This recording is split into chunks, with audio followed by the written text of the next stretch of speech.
جب آپ مدینے میں آ گئے تو مدینہ یہودیوں کا مسکن تھا، یہاں یہودی رہا کرتے تھے۔ کون رہتے تھے؟ یہودی رہتے تھے۔ تو جب کریم آقا صلی اللہ علیہ وآلہ وسلم تشریف لے کر آئے، حضور نے اسلام کی تبلیغ فرمانا شروع کی۔ اب یہودیوں کا مسئلہ یہ تھا کہ اگر یہ دین حق لوگوں تک پہنچ گیا، ہماری دکانداری تو بند ہو جانی ہے۔ میاں دنیا کی دکان ہو تو دکان پڑے، دکان کے ساتھ دوسری دکان پڑ جائے تو دکان والے کو جینے کے لالے پڑ جاتے ہیں کہ میاں یہ اس کی چلنی شروع ہو گئی، میری گاہکی خراب ہوگی۔ تو یہ جو ہماری یہ مساجد ہوتی ہیں، یہ بیسیکلی اسلام کی دکانیں ہوتی ہیں، یہاں سے اسلام کا سودا ملتا ہے۔ تو سید عالم نے مسجد نبوی بنائی تو آپ نے تبلیغ کا آغاز فرمایا، تو یہودی بڑے پریشان ہیں کہ اب کیا ہوگا۔ یہودیوں نے اپنے سب سے بڑے عالم حضرت عبداللہ بن سلام رضی اللہ تعالی عنہ، یہ اس وقت یہودی تھے اور یہ انتہائی حسین تھے، یہ حضرت یوسف کی اولاد میں سے تھے اور بہت بڑے عالم تھے۔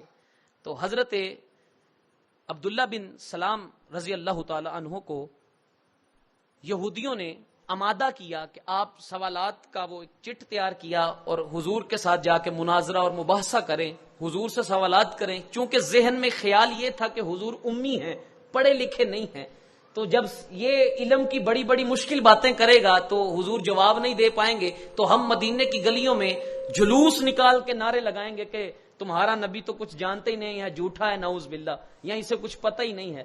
اب انہیں کیا معلوم تھا کہ وہ نبی جو پڑھا نہیں ہے اس نے کل کلاں کو کائنات کو پڑھایا جانا ہے۔ وہ نبی جو پڑھا ہی نہیں ہے آج پوری دنیا کو پڑھایا جاتا ہے۔ اب ان کی جانے بلا کہ کس نبی کے پاس بھیج رہے ہیں۔ اب حضرت عبداللہ بن سلام پورا مناظرے کا ایک چٹ تیار کر کے لے کر گئے ہیں، میں نے سوالات کرنے ہیں تو حضور سے جوابات مانگنے ہیں، تو نعوذ باللہ جب حضور جواب نہیں دے سکیں گے تو ہم مدینے کی گلیوں میں شور مچائیں گے اور مسلمانوں کو رسوا کریں گے۔ اب عبداللہ بن سلام خود بھی بڑے حسین تھے اور عبداللہ بن سلام عالم بھی بہت بڑے تھے۔ حضور کی بارگاہ میں چلے گئے تو حضور سید عالم صلی اللہ علیہ وآلہ وسلم مسجد نبوی میں تشریف فرما تھے، اصحاب کا جمع غفیر تھا، حضور خطاب فرما رہے تھے، اصحاب کو تبلیغ فرما رہے تھے۔ تو عبداللہ بن سلام داخل ہوئے، ایک کونے میں ایک پلر کے ساتھ ٹیک لگا کے بیٹھ گئے اور حضور کو تکنے لگے۔ حضور گفتگو کر کے فارغ ہوئے تو حضور نے کہا عبداللہ بن سلام خیریت سے آنا ہوا؟ تو کہا جی حضور، کیا کام ہے؟ اب یہ گھر سے کس لیے آئے تھے؟ مناظرہ کرنے، مباحثہ کرنے، حضور سے تکرار کرنے۔ جب سید عالم نے یہ پوچھا کہ عبداللہ خیریت سے آنا ہوا، کہا جی حضور کلمہ پڑھ کے مسلمان ہونے آیا ہوں۔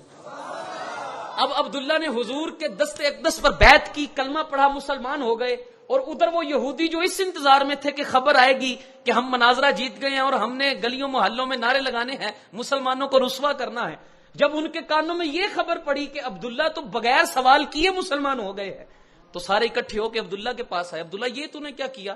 یہ یہودیوں کی ناک کیوں کٹوائی؟ تو سوال کرتا، حضور جواب دیتے، ہمیں سمجھ آتی کہ تیرا جو عالم ہے علم کی تسکین پوری ہو گئی ہے، پیاسے کی پیاس بجھ گئی ہے، تجھے تسلی بخش جواب مل گیا ہے تو نے کلمہ پڑھ کے مسلمان ہو گیا۔ تو نے یہ ہماری ناک خاکلوت کیوں کی کہ تو نے سوال بھی نہیں کیا اور کلمہ پڑھ کے مسلمان بھی ہو گیا ہے؟ کہا صاحبو، جب میں حضور کی بارگاہ میں پہنچا، حضور خطاب فرما رہے تھے، میں سائڈ پہ بیٹھ کے حضور کے چہرے کو تکنے لگا۔